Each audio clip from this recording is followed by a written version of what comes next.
The scariest and most magical movie of my childhood was The Wizard of Oz. Anybody else? Back in those days, it was on TV only once a year. Do you remember that? You had to wait a whole year. And it was on one time, on one channel. And if you didn't get it, you didn't get to see it. How many of us watched that movie like through our fingers? Right? When that witch's face appeared in the crystal ball.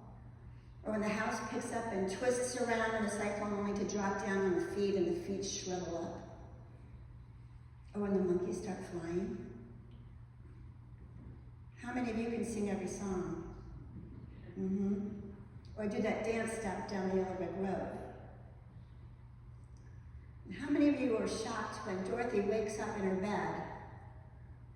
And boy, those friends sure look like the lion and the tin man and the scarecrow. I was an adult before I figured that out. Slow learner, I don't know.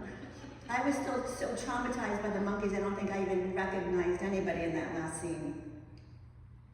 All Dorothy wanted was to go home. She's torn from her home and her lands and thrown over the rainbow, and yet for all of her adventures and the friends that she made, she longs most just to go home. In the final scene, she clicks her heels together, saying, "There's no place like home, there's no place like home, there's no place like home," and poof, she's in that bedroom with Uncle Henry and Auntie Em and her friends. She just wanted to be home. I think most of us have experienced that yearning to be home, that aching, whether it's homesickness, like when we were kids away at a sleepover or at a summer camp, or when we leave home for the first time off to college or the military, when we launch from our parents' house, when we get married. There's still that piece of us that feels as though it stays back there at home. There's no place like home. Home is where the heart is. Home is a place to hang the hat. Maya Angelou said, "The ache for home lives in us all." A place to return to after years of absence. A place to come back to no matter what we've made of our lives. Whether we've made a mess of our lives or if we've met all of our life's goals. Home is a destination, a final arriving. Some of us have moved around quite a bit in our lives, packing up and moving, buying and selling our homes, looking for a new rental because of a new job or a change in marital status, completing college, setting up a new home of our own with that new career. I lived in 3 houses in the same town when I was growing up. And then not counting the 3 dormitories I lived in college, I've lived in 18 houses in 3 states and 2 countries. That's a lot of moving. And I'm done. I think. You just know. But each place became home. Though really much of my life, home still was where my parents were living. I'd go home to their house, and my dad would spend all day simmering spaghetti sauce on the counter or on the stove, planning my homecoming dinner. It was always the same menu every time, no matter where I was coming home from. And we'd spend hours at the table catching up and remembering and sharing stories and making new memories together. Home is not about how big or small the house is, or how grand or simple, or if it looks like a Better Homes and Garden magazine spread. It's the love and the hospitality that live inside. It's how you and your family and your guests feel when you're there together. It's about the welcome that you offer and that they receive. Many of us have also found a home to be a place other than our own house.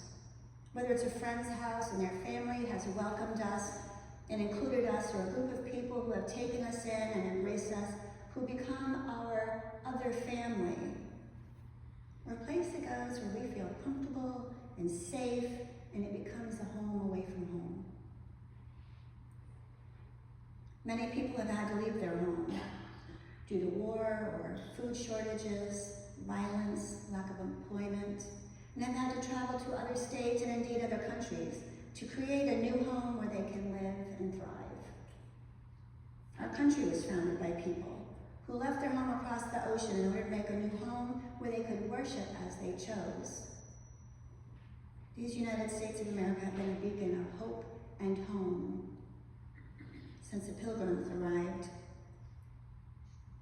Yet, home can be a difficult and even triggering word for many people, for people who had times in their lives, or even now, when they've had no place to call home, or they lived in a home where love was absent. For many of God's children, that word brings with it a complex twist of pain and violence and rejection and abuse. It's our job as Christians to provide a home, a safe place of welcome and affirmation and healing and acceptance, where people come to hear the promises of hope, to experience the warmth of love and the extravagant grace of hospitality.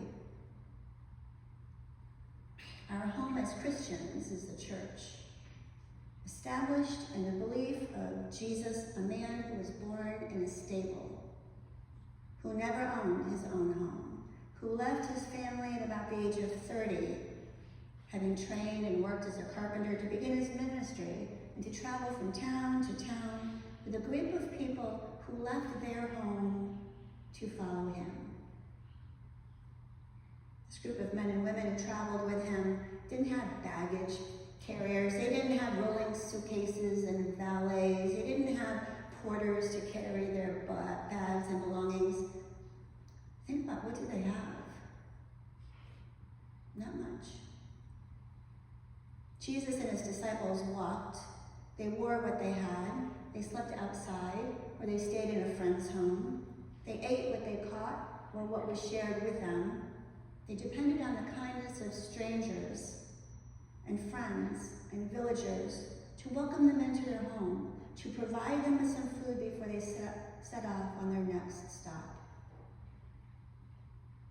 Begging and hospitality had to suffice to meet their needs.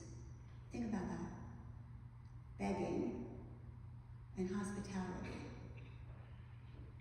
Jesus and his followers also received donations from supporters who had some means, and some of the more wealthy ones contributed substantially to his ministry. But as they traveled from place to place, they gathered with people in homes, on hillsides, on the edge of a lake, by the side of the sea. They were welcomed into Mary and Martha's house, into Levi's home, and Peter's, and Zacchaeus's. And we know that Jesus stayed in Capernaum quite a bit. And there, Jesus and his followers depended on the hospitality of others. Jesus frequently spoke about hospitality. The ministry of Jesus and the practice of hospitality was not isolated, it was the norm. Jesus lifted up the practice and the principle of hospitality through his ministry and through his teaching. And he urges his disciples, his followers, all who would listen, to practice hospitality. He also said, when you give a lunch or a dinner, don't invite your friends. Don't invite your brothers and your sisters, your relatives, that rich neighbor, because they might invite you back and repay you. On the contrary, when you have a banquet, invite those who are poor, or maimed, or lame, or blind, and you will be blessed, because they cannot repay you, for you will be repaid at the resurrection of the righteous. The biblical record of hospitality shown by Christ in his ministry is really overwhelming, leaving us to conclude that if hospitality was such a significant part of his earthly ministry, then it should be a significant part of the ministry of his church. Come, you that are blessed by my Father, inherit the kingdom prepared for you from the foundation of the world. For I was hungry and you gave me food. I was thirsty and you gave me something to drink. I was a stranger and you welcomed me. I was naked and you clothed me. I was sick and you took care of me. And I was in prison and you visited me.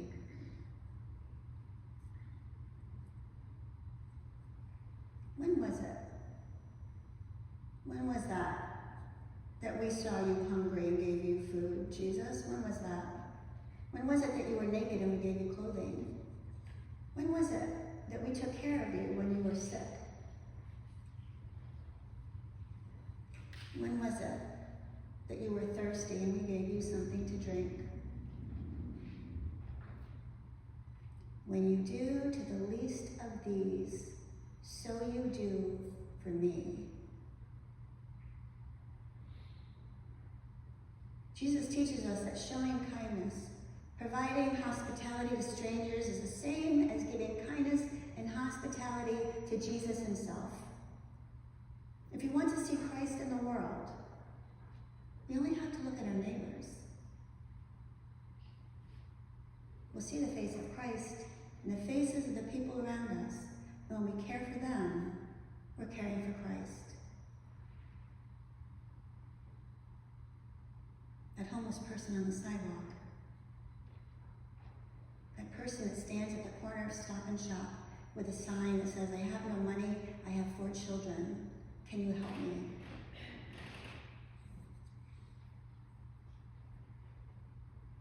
Jesus also said, we are not just to receive the stranger when he comes to us, but to actually inquire after and look carefully for strangers, to pursue them and search them out everywhere, lest they somewhere might sit on the streets or lie without a roof over their heads.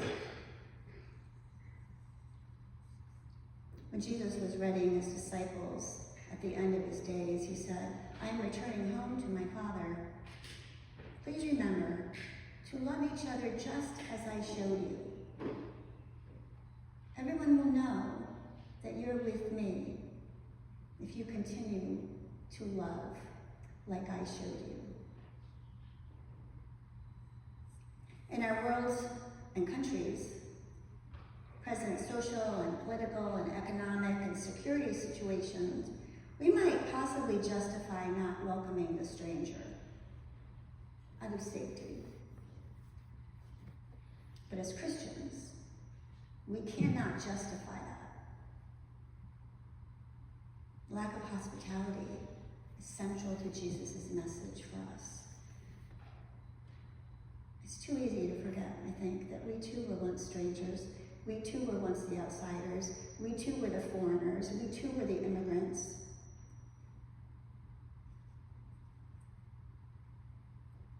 Many of you grew up right here in Putnam. You can drive a couple streets over and show me the house that show me the house that you grew up in, and name all your neighbors. And many of you grew up in this church. You went to Sunday school here. You sang in the choir. You taught Sunday school. You were married here. Your children were baptized here. And you've become members who in turn nurture the children and the new members in Christian love. For many of you, this church is home. You sit in your family pew. You know every nook and cranny of this place. You are the heartbeat of this church family, and you are home for each other. Maybe you're someone who's been looking for a home, a place where your heart is, a place where you feel safe and loved and accepted, just as you are. You can't find a place where you can live, and you can love, and you can grow, and you can thrive. Or maybe you felt a little lost, not quite fitting in. Or yearning for something that you really don't even have a name for. Maybe it's time for you to come home. To come home to a family of brothers and sisters. To come home to a community who will really love and care for you. Who will miss you when you're not here. who will notice when you don't show up, who will check on you and care for you. I think this church is pretty good at hospitality. We provide it here on Sunday mornings, the harvest fair, the dinners that you host, the events you participate in throughout the year, grief group that you provide a space for. You offer warm hospitality in your homes. Matthew says if we want to encounter Christ, we should look at the people around us. We find Christ in the world. Whoever welcomes you welcomes me. We find Christ in the world, and the world can find Christ in us. Whoever welcomes us welcomes the one who sends us.